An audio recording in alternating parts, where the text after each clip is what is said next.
i-commission dahil kayo nagdi-distribute sa body of Christ. So palagi natin pag nag-distribute, body of Christ. Ito muna yung practical muna, no? Yung practical na lang kasi wala na tayong time.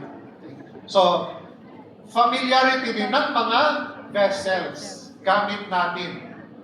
Gamit natin sa Mass. Na doon yung sa libro, yung mga vessels. Ano yung purificator. At pag recommended lang, hindi naman kailangan.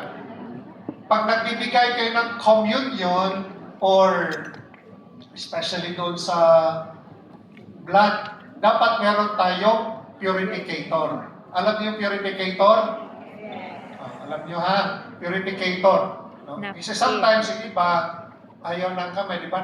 By mouth, hindi, sometimes na talaga nalagay yung sa lips yung dalitin. Dapat meron kang pamunas. Or sometimes yung iba nahuhulog, yung mga yung host, sacred host, dapat punasan mo. Tandaan yun ang role. Kung hinto ka, ipakita mo na sagrado yung nahulog. You have to you have to pick it up. Okay? Tapos punasan mo. So, ngayon, pwede mo ilagay doon sa gilid. Hindi naman siya naapakan. Kung naapakan siya, kukunin, itatabi mo na. Pero after the Mass, i-dissolve. At kung sa sacristy, meron kayong particular na lababo doon, only for the sacred vessels, doon siya ipuhulog. So, kuha ng tubig, tutunawin, mag-pray. Ngayon, pag wala, punta ibalik doon sa lupa, sa garden. Ibig sabihin, return to God. Ganun din sinabi ko kanina, di ba, sa buhay, hindi siya, iba, sa basura, susunugin. So, so ganun din sa lector. Or, of course, inform, Father, may nahulog, Father, tapos naapakan na, Father. Inform. Sabi ng pare, alam mo bang gawin yan? Kung alam mo gawin, yun na. Kuha ka ng tubig, ilagay, i-dissolve, pray, and then, ibalik back to earth. Ganon din pag may nagtanong sa inyo, Father, kung mga rosary, mga images, pag nasisira na, huwag sa basura, either susunugin or ibalik sa lupa. So meaning, return to God. Yung pag sa lupa, we return it to the Lord. Okay? So, of course, i-commission yung Eucharistic minister. Halimbawa, sa isang parish, na-commission ka. Sa isang parish, St. Edward's, doon ka na-commission. Kasi ang parish priest nag-commission sa'yo. Ibig sabihin, pagpunta mo ng St. Joseph Fanling, Eucharistic minister ako, hindi ka na-commission doon. Saan ka na-commission? Sa parish mo. Ibig sabihin, territorial, doon ka mag-serve. Hindi ibig sabihin, uwi ka ng Pilipinas, automatic. Tulad na, di ba, territorial diocese, tulad ng pari. Pag pumunta ko sa Pilipinas, wala kong parang right or wala kong faculty na mag-mass doon in public, hindi sa bahay. Pero punta ko ng parokya, mag-mass, wala, hindi part ng territory sa Hong Kong.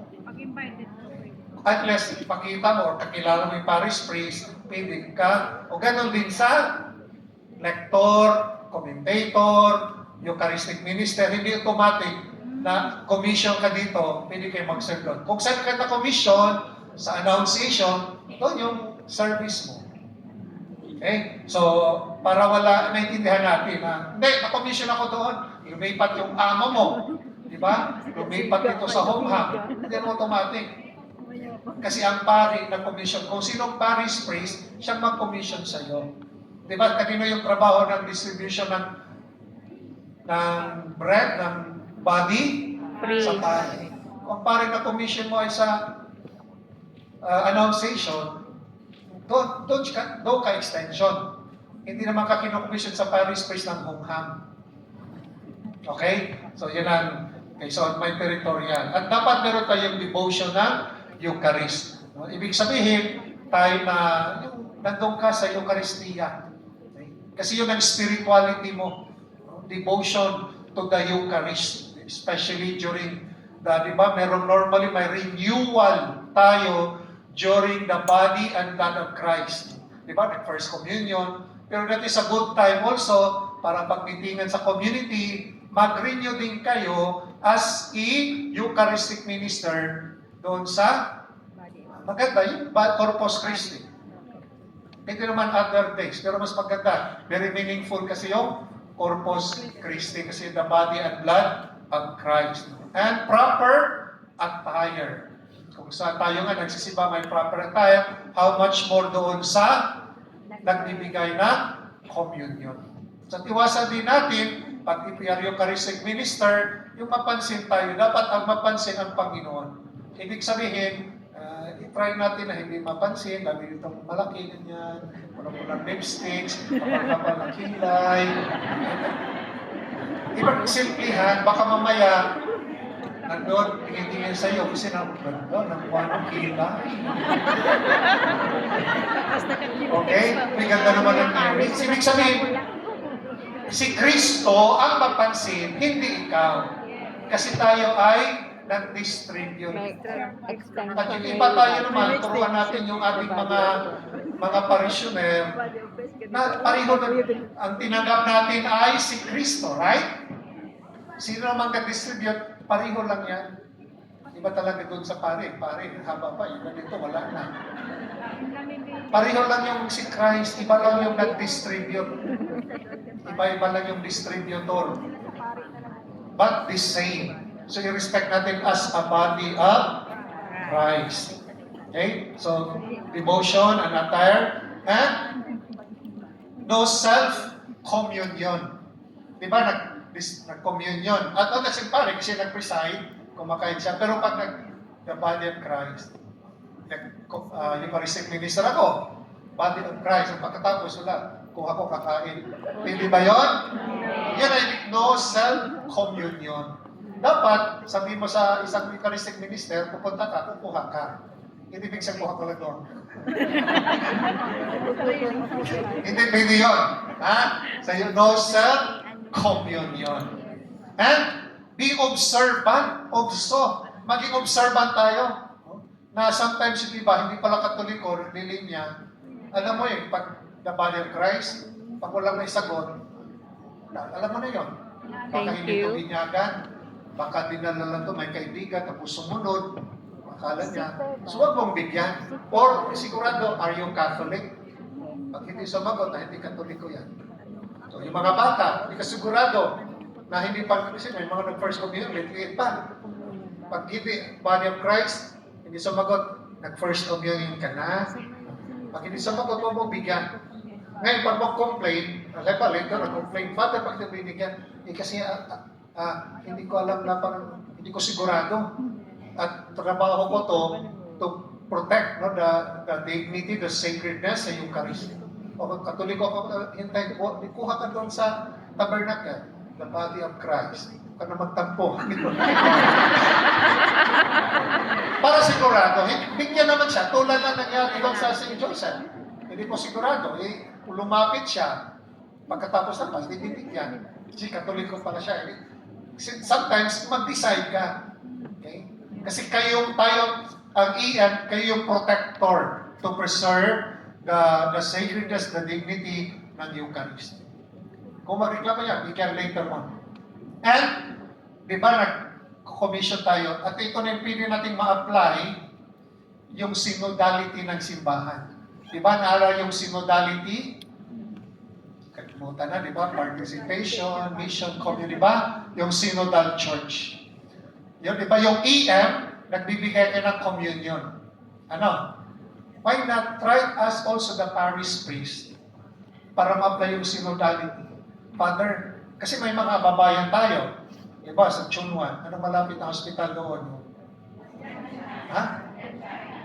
Yan, Chay. Halimbawa, may Filipino Catholic father. This is for us as EM na pupunta sa hospital. Of course, may kaya naman na ng prayer to distribute communion. Kasi one way na rin yan. Kasi ang trabaho natin sa simbahan lang distribute. Baka to practice being a Sunday, ang pari, based on pag Sunday, baka pili, kausapin niyo yung pari niyo, i-suggest nyo, na one way din yan, to care ng ating kababayan. Kasi ang pumunta doon, wala nang Katoliko, doon sila na-convert. Kasi pumunta iba na.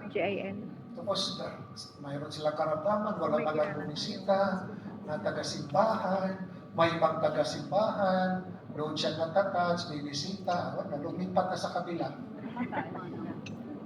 So, one way din yan, as a synodal church, Father, is it okay, give us, okay sa Father, to allow us, kung merong parishioner tayo na Filipino, I'm sure you're busy pag Sunday, are we allowed to give communion pag Sunday? So para ma-feel them, imagine that kung gagawin natin yan sa simbahan, feel nila, na hindi lang sila nagsisimba, they feel belong. Kasi yung nandun sila sa hospital, pinuntahan yun. Okay? So, trabaho ng Eucharistic ministry yun, distribute communion of the sick. Of course, again, may format yan, may prayer. Okay? So you can ask, no, yung ating parish priest, oh, I'm sure they will allow that. No?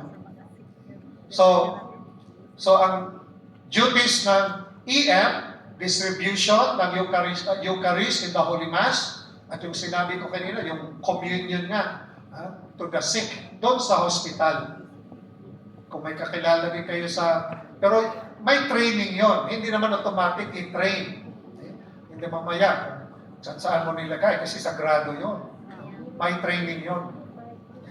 So, and also, yung ating liturgical preparation na yung normally kayo mag-prepare although altar servers, but maganda rin yung EM, i-check palagi din yung preparation before Mass. No?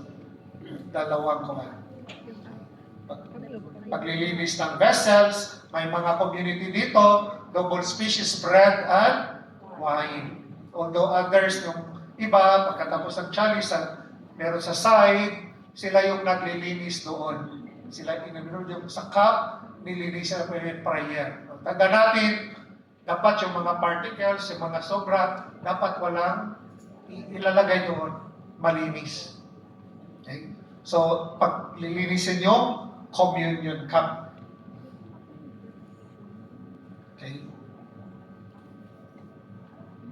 And also, yung ating mandate, no, that's why it's appointed mandatum. Appointed yan, the parish priest, and also yung sa bishop. And faith and maturity. Dapat yung ating sinasabi dito, a sense of awe for the Eucharist and good moral character. At yung preparation, yung training as Eucharistic ministers. Okay. So, may iba-iba kasi sana merong standard tayo. Kasi iba may church na yung ministerial band, ginagamit din sa lector. Di ba, alam yung ministerial band? Yeah. Yung sa Eucharistic minister. May pagsiba yung minister band, iba sa kanila, ang lector nagsuot. Pero again, depende sa parish, pero mas maganda na meron tayo sana parang standard na ma-identify sino yung Eucharistic minister, sino yung lector. So I'm sure may mga communities na gumagamit na rin yung ministerial band, yung Eucharistic minister. Maganda rin ito ma-identify. So iba rin yung proclaimer, yung lector. So ito nga, di ba? Yung Eucharist, yung ibang church nakalagay dito, Eucharist, isa naman yung altar server, yung iba yung word, yung Bible. Okay. Lapit na. Kasi may question? Yung music ang meron, di ba yung blue ko? Question, Eucharistic ministers? Itanong mo kay Tolpo. Okay, Eucharistic ministers. Ayan, yan.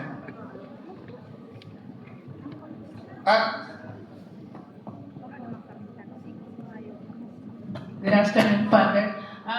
Ask ko lang po, Father, since na-observe ko kasi, before yung mag-receive ng communion, dapat po ba nagbabaw siya na siya. And then, after niya mag-receive ng communion, pupunta sa wine. Tapos magbabaw siya ulit doon and then magsasign of the cross. Which one is the proper way, Father? Normally, yung pag nag-receive communion, yung ba kasi personal yun eh.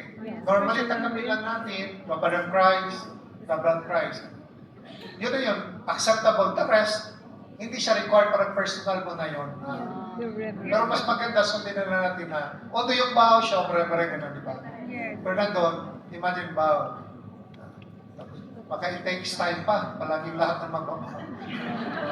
Pero yung wala namang sinabi doon sa instruction, baka may additional si James, na important yung show of reverence, lalo ng pagtanggap mo, at pag Eucharistic minister, pag walang wine, dapat makita mo na i-consume niya.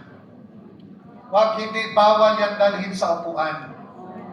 Pag nakita mo na dahil sa upuan, puntahan mo, sister.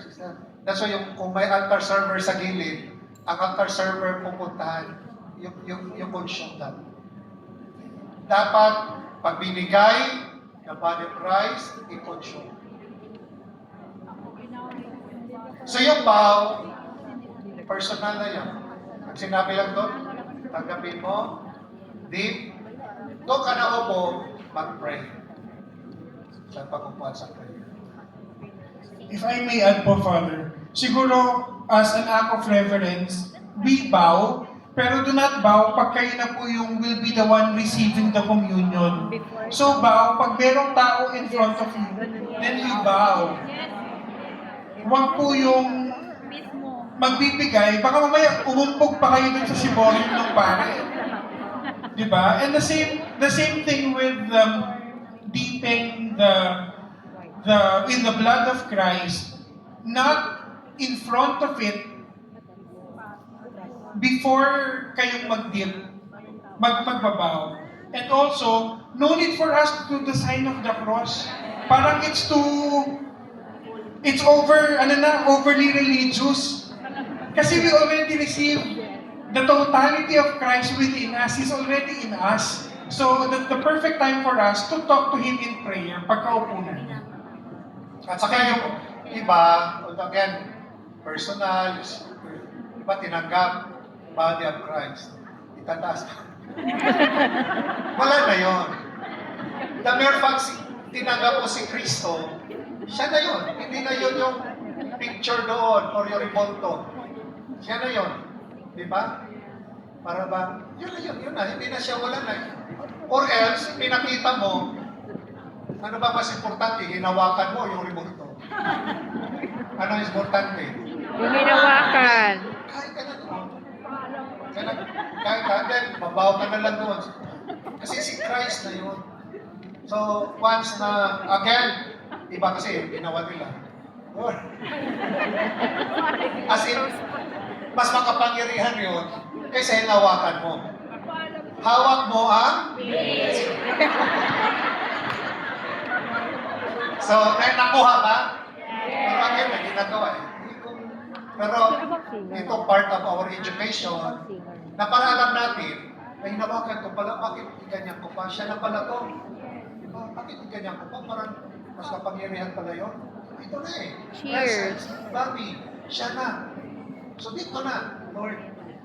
So, pabalik sa upuan, mag-pray. Yeah. Or bakit? Father, here. Yes. Meron po akong question regarding po sa communion na tapos na po yung communion, umakyat yung father, tapos may humabol para mag-receive ng communion, umakyat sa altar. Okay lang po ba yun? Or it's not, Dapat doon sa baba. sa baba? Kasi nakatayo siya, tapos yung Eucharistic ministers, siya na yung magbibigay.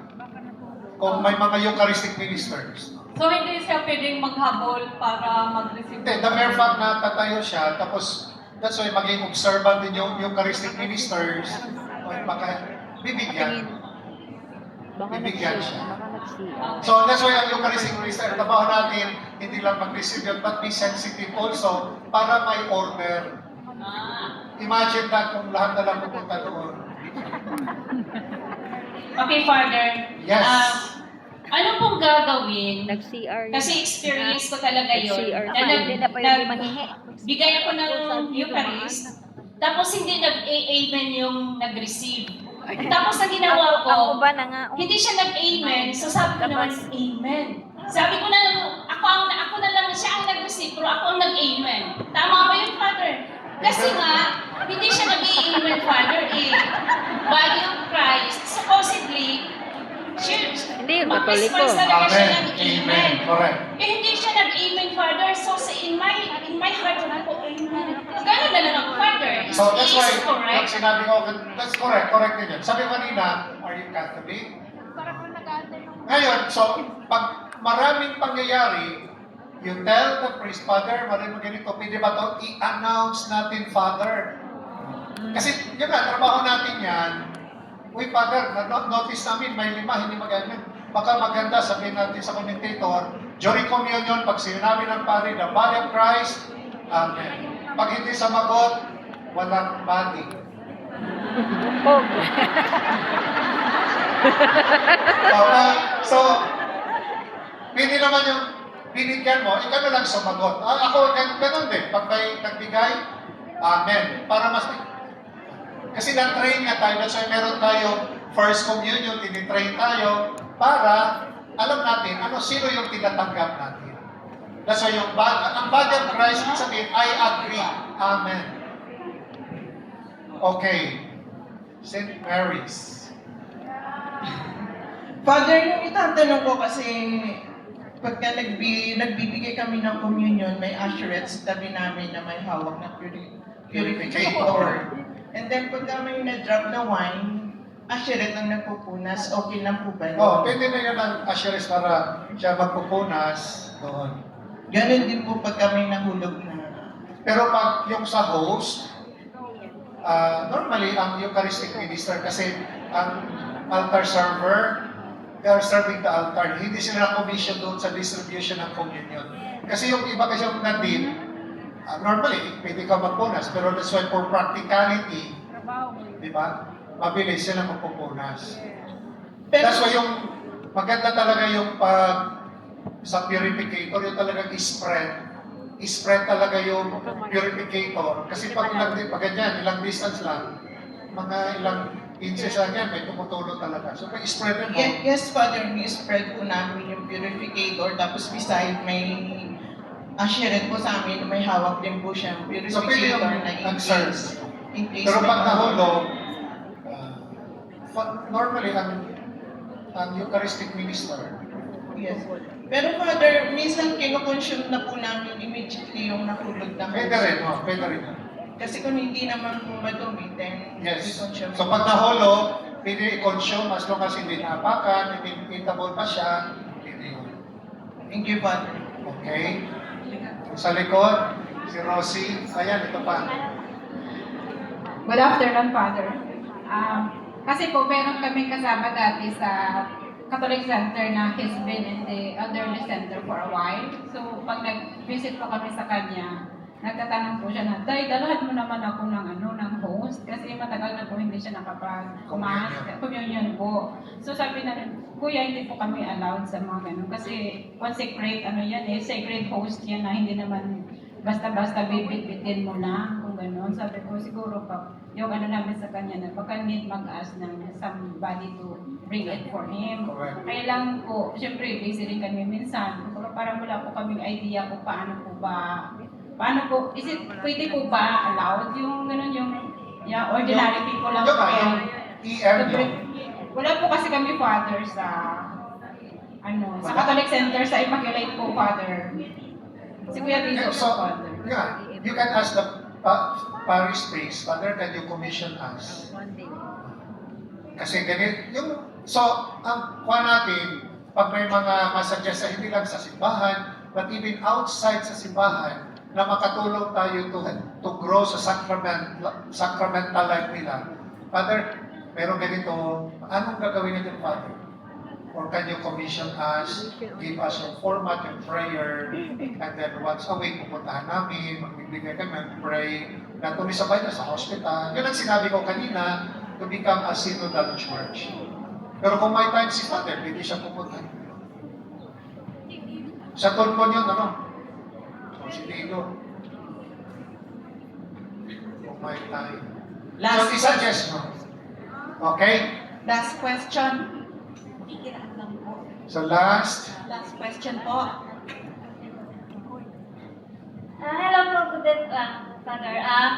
Suggestion ko lang po kasi nagtanong lang po ako kasi kulang po ng, dati po, kulang po ko ng Eucharist ang Ministers. po. So, hindi po namin alam na isa po sa altar namin ang naghawak.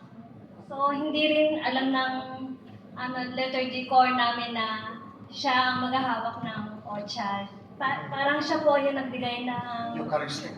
Yes. Sa Eucharist. altar siya, pero Eucharist po. Hindi siya na-commission. That's why that's meron natin liturgical seminar para alam natin yung boundaries natin.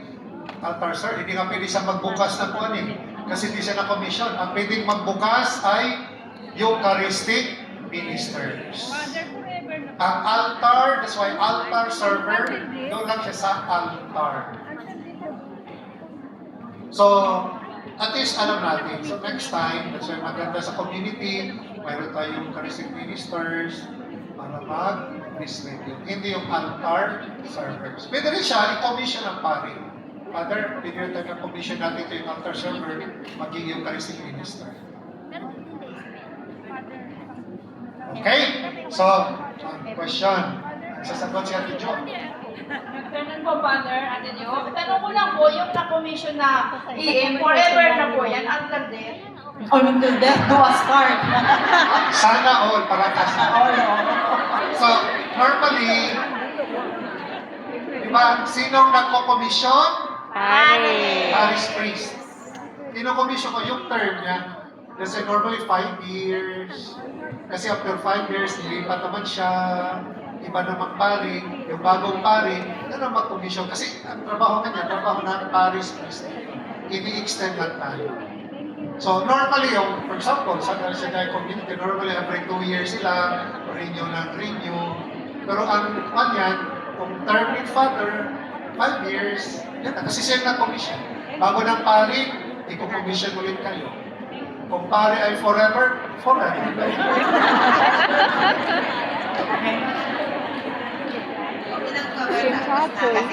Kada nagkami sa Star Blessing, pag every 2 years siya daw, may commission. Si commissioning. Okay, wala na. Para mag-prepare sa mass. Okay, sige, para sulitin natin to.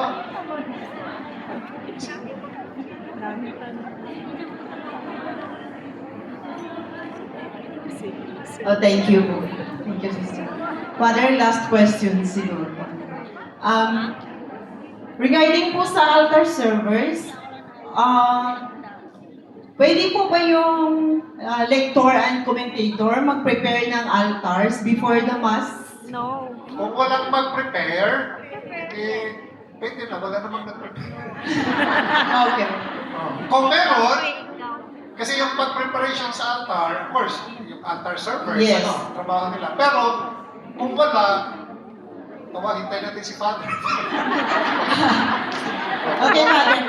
Naman, kung practicality naman. Oo. Wala talaga na-prepare. Kung As long wala. as Pero- may training siya, may formation. Yes. Pero kung nandiyan naman po yung altar server, Hindi mag-usap-usap. yun na lang. yan, So, talagang altar server talaga yung mag-prepare ng altars, di po ba, Father? Not necessarily altar, as long as kasama ka sa liturgy. Pwede naman. Yung lectors. Yung lectors. Lahat pwede. Ang altar server ibig sabihin within the celebration sa Mass. Oh. Kasi yung ibang parish nga, yung nag-prepare ng altar nandun sa likod, yung Chinese, hindi naman siya altar server. Thank you, Father. Oh. So, all maka-prepare. Lahat mag-prepare. Ang altar servers, ang duties kasi doon sa Mass. In terms of preparation, as long as ma-delegate natin, ma-organize natin yung preparation. At para hindi ko makalimutan, palagi iba kasi may church na once an altar, always white yan kung nag-prepare kayo. Maski ordinary time, maski Advent, no? top of the altar ay wine. Di ba napansin niyo pag holy hour, maski Advent, gagamitin ng pari wine. Ibig sabihin, for the Lord, belong niya all season yung paging wine siya. In yung green, hindi siya sa gilid. Or red sa gilid, or violet. Pero ang top of the altar, always, question. Good afternoon, Father. Hawak ko ang mic. Ang tanong ko lang po, Father, after po ng communion, actually hindi po sa atin to sa ordinary day, sa Sunday. Pagkatapos po tumanggap ng communion, sabi po ng pare, o ng ano po, ng commentator, tinatawagan yung mga bata para pumunta sa harapan para po i-blessing. But sometimes, yung tumanggap na po ng communion, dapat po ba siyang pumila para... No, din, kasi mas tinanggap naman niya si Christ, di ba? Yung mga hindi pa ng-communion yun. Or halimbawa, yung tayo, hindi tayo ng-communion, adult, pwede rin yun. Blessing, yung mga adult na kaganyan, ano. So pwede rin, hindi lang sa bata. Yung spiritual communion na yun, parang gano'n. So yung mga hindi pa naka-communion, yung mga bata, part sa kanilang formation, bless sila. So, sa tumanggap na talaga, hindi na kailangan pumila para Correct. magka-blessing. Kasi hawak nga ang bread. Ito na yung katawan ni Kristo sa kanya. Okay. Father, good afternoon po. Gusto ko lang po pagtanong sa AM. Di po ba ano sila sa site? So, nag-start na po yung mass, ongoing na po yung mass. Minsan kasi nanonotice ko na labas-pasok sila ng San Cristi. So, it is okay na ganun yung mangyayari na labas-pasok sila. Depende naman kung talagang urgent, kung kailangan, pwede, pero kung pasok-pasok ka lang, magti-text ka sa likod. Yung attitude na yun ng EM, hindi magandang attitude. Pero pag necessary, importante, part sa liturgy, may kinukuha ka, pwede yun. Pero kung kanya ka lang for anong reason, depende sa reason nga. Kasi mahirap naman negative alam, baka may kinukuha, yung something na gamit. Pero for the sake na ganyan-ganyan ka, remember, once na Mass ang focus natin sa altar.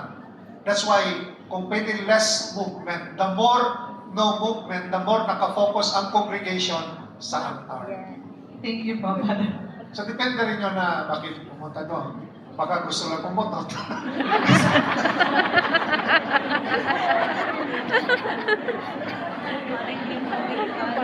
Father, good afternoon po. Good afternoon po, Father. Yes. It is okay lang po, Father, na yung isang parishioner po, tumanggap po siya ng body of Christ. And then tumanggap po siya, pero hindi po siya nag-dip sa wine. It's okay lang ba? Pwede rin yun. Okay ba? Tumanggap, hindi not necessarily. That's why yung EM, talagang tanda nyo, pag tumanggap siya, pwede rin yan. Ngayon, yung iba, kinain na, sinuko, nakita yung wine. Bawal yun. Sabihin mo na, okay na si At isang ko pa, nakita niya, sinubo niya. Ginanya yung dadere. Bawal yun, bawal. Okay, bawal yun. Once tinanggap, okay na yun. Baka first timer lang yun. Alam niya next time na double swishing pa na. So that's why observant yung EM. Again, lately lang sa parish, nag-presume na siya, bigay. Binigyan ng babae, gano'n. Nakita niya, may wine. Nakita niya kayo, inaalaw naman ang Eucharistic minister. Ano ba ito? Sabi, bakit mabilis kasi? Dapat mabilis ka rin tinapad mo. Sabi mo, pagkuhan, okay na sister, okay na. Pwede rin yun. Pwede, pag tinanggap niya, pwede rin yun, mas hindi na yung wine. Okay? Okay, last na talaga to, and then ready na basta sa introduction. Good afternoon, everyone. Father, as after server, meron kami kasing member na how many times ko na siyang nireprimand about the late attitude na sometimes 5 minutes before or minsan nababasa na ng mga petition and then yung naghahabol na siya sa oras niya. And then one time, hindi ko talaga siya pinag-serve dahil we have the rules that 10 to 15 minutes at least. So it happens like not once, but always sa schedule niya. So as their leader, parang hindi ko na rin alam kung paano ko siya kausapin about that one. So ano ba talagang gagawin ko? Hindi, tama naman yun. Kasi I'm sure at the beginning, di ba, nag-meeting tayo, altar servers, dapat 15 minutes na dito na, pag malate, walang servers. Alam din yun. So, Thank you po. may sana maintindihan din yan na hindi naman na, kasi number one, ang pinaka-number one service natin, yung ating prayer, yung ating presence, panalangin. Secondary na lang yung nagsiserve. That's why pag nag-serve ka tayo, ino-offer yung isip natin, yung puso natin. Pag nag-serve tayo, hindi ka nakafocus sa sarili mo. Focus ka na doon kay Lord. Kasi pag nandun ka, nagsiserve ka, nakafocus ka sa sarili mo, nawala si Lord sa space sa buhay mo. Okay? So yung service natin, nilimot mo na yung sarili mo. That's why to be on before 15 minutes, nilimot mo na yung sarili mo. Yun ang contribution natin sa misa, yung inuna mo yung celebration. Maski malate ka, kung nalate, wala na. Pero yung iba naman, halimbawa, yung community talaga maliliit. That sometimes walang server. Pag nalilate yung, halimbawa, yung Eucharistic minister, hindi na nakaprosesyon, walang ibang EM, di pa sekreto na lang siya sa gilid na papasok. Pero possible, dapat mag-umpisa tayo doon sa prosesyon. Okay? So we prepare. Ate Jo, last word, Ate Jo and James, final words for reminder. So, ginagawa natin to para mas lalong updated tayo, mas lalong alam natin, mas magandang mag-serve kung alam natin yung mga meaning, theological meaning, yung practical na gawin natin. Okay? Remember, ang service natin, ito yung contribution natin sa ating simbahan. Ito yung ating worship sa Panginoon. But sana yung service natin, hindi lang ang loob sa simbahan. Ang service natin, dapat sa lipunan, na maging liwanag, maraming nagkadiliman, sana pag nagsiserve sa kapwa, buhay yung ating selebrasyon. Hindi lang ibig sabihin ng pananampalataya, hindi lamang sa loob ng simbahan. Ang pananampalataya, isabuhay natin, paglabas natin doon sa lipunan. Ate Jo, final words, and James. Yes, and always remember, relationship, not showmanship, right? Let's make our service to the Lord also a way for us to grow closer to Him. Hindi showmanship lang. And also, allow yourself to grow and take criticisms kasi it will make you a better liturgical minister. And also po, the Eucharist that we receive may we also be Christified. So, isa buhay, isa puso natin yung na-receive natin. Para yung sinasabi po namin kanina, we don't only act reverently within the church, but also in the outside church. Okay po? Thank you very much po. Thank you very much, and let's prepare for our celebration.